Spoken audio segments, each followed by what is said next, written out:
আলিফ লাম মিম যালিকাল কিতাবু লা রাইবা ফিহি হুদাল লিল মুত্তাকিন। এইভাবে সূরা বাকারা তেলাওয়াত করছিলেন। ও বন্ধু, গভীর রাত্রিবেলা তেলাওয়াত করছিলেন, দেখলেন হঠাৎ করে ওই তেলাওয়াত পার্শ্বে ব্যক্তি একটা ঘোড়া বাঁধা ছিল। হঠাৎ করে ঘোড়াটি লাফালাফি করতে শুরু করে দেয়। আর লাফালাফি করতে করতে দেখা গেল ইয়াহইয়া নামক সন্তান ওই ঘোড়ার পার্শ্বে শুয়ে আছেন। খুব গভীর মনোযোগ দেন। আল্লাহর নবীর সাহাবী উসাইদ ইবনে হুযাইর রাদিয়াল্লাহু তাআলা আনহু দেখলেন ঘোড়াটি লাফালাফি করতেছেন। যখন তেলাওয়াত করতে শুরু করলেন, ঘোড়াটি লাফালাফি শুরু করে দেয়। যখন তেলাওয়াতটা বন্ধ করে দেয়, ঘোড়ার লাফালাফিটাও বন্ধ হয়ে যায়। আবার দ্বিতীয়বার যখন কোরআনুল কারীমের তেলাওয়াত শুরু করলেন, ঘোড়ার লাফালাফি বন্ধ হয়ে যায়, চালু হয়ে যায়। আবার যখন কোরআনুল কারীমের তেলাওয়াতটা বন্ধ করে দেয়, ঘোড়ার লাফালাফিটাও বন্ধ হয়ে যায়। 2 নম্বর হলো এবার 3 নম্বরের বেলা, যখন ইয়াহইয়া নামক সন্তান শুয়ে আছেন ঘোড়ার পাশে, দেখলেন ঘোড়া যদি এইভাবে লাফালাফি করতেই থাকে তাহলে আমার সন্তানের গায়ের উপরে আমার ঘোড়াটা উঠে যাবে, আমার সন্তানটার ক্ষতি হয়ে যাবে।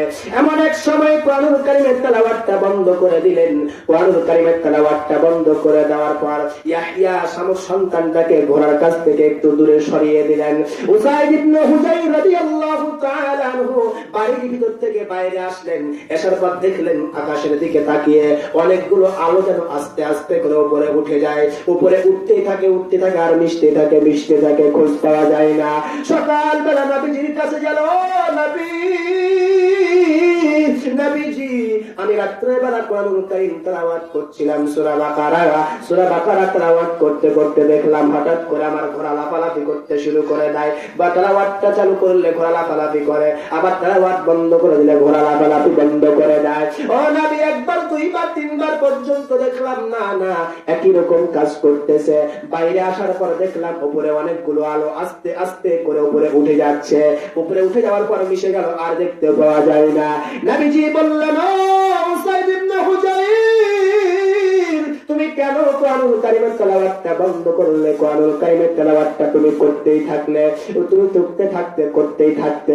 উসাইদ ইবনে হুযাইর বললেন, পয়গম্বর, ঘোড়ার পাশে আমার সন্তানটা শুয়েছিল, আমার সন্তানের গায়ের উপরে ঘোড়া উঠে যাবে, এই জন্য আমি ভয়ে কোরআনুল কারীমের তেলাওয়াতটা বন্ধ করে দিয়েছি। আল্লাহর নবী বললেন, ও উসাইদ ইবনে হুযাইর, শোনো, ওইগুলো কোনো তারা ছিল না, কোনো আলো ছিল না।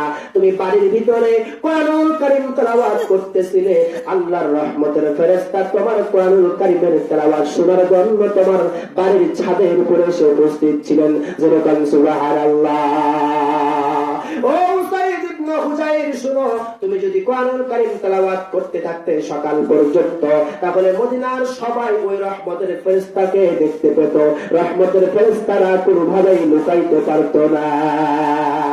আমার ভাইরা, উসাইদ ইবনে হুযাইর বাড়িতে কোরআনুল কারীম তেলাওয়াত করার কারণে আল্লাহর রহমত বর্ষিত হয়। ফেরেশতারা পর্যন্ত কোরআনুল কারীমের তেলাওয়াত শুনতে আসে। ও বন্ধু, আমার বাড়িতে বরকত নাই, আপনার বাড়িতে বরকত নাই। আপনি অজুহাত দেন, হুজুর দোয়া করবেন, বাড়িতে স্বামীর সাথে মারামারি, স্ত্রীর সাথে মারামারি, মেয়ের সাথে মারামারি, জামাইয়ের সাথে মারামারি। আপনি বলেন, হুজুর বাড়িতে এত ইনকাম করি, বরকত নাই, হুজুর কি করবে? একটু দোয়া করবেন। আরে বন্ধু, হুজুরের দুয়ার কোনো কাজে আসবে না, হুজুরের দুয়ার কোনো কাজে আসবে না। আপনাকে বলি, যদি এইগুলা সব দূর করতে চাও, এই কোরআনুল কারীম বাড়িতে তুমি তেলাওয়াত শুরু করে দাও।